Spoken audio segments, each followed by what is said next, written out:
Now, let's explore the status column and its capabilities.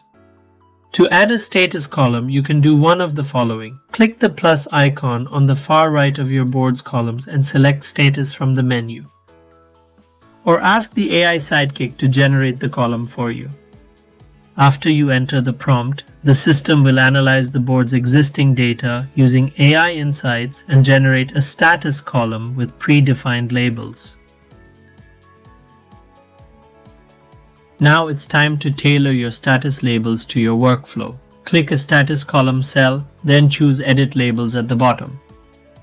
You can rearrange label by simply drag and drop, can rename them,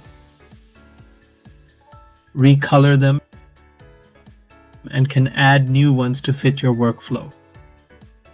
One can create up to 40 different colored status labels. Just click Apply at the end so your customizations are saved. Once you make your labels editable, you can add descriptions so everyone on the board knows exactly what each one is for. By selecting the Delete button, remove the label if you no longer need it. You can easily deactivate outdated labels. Just click the three dots next to the label and select Deactivate. Click Apply button. Once deactivated, you cannot assign deactivated labels to items. They are hidden from drop-down menus. They will appear only as grayed out entries in your Labels section.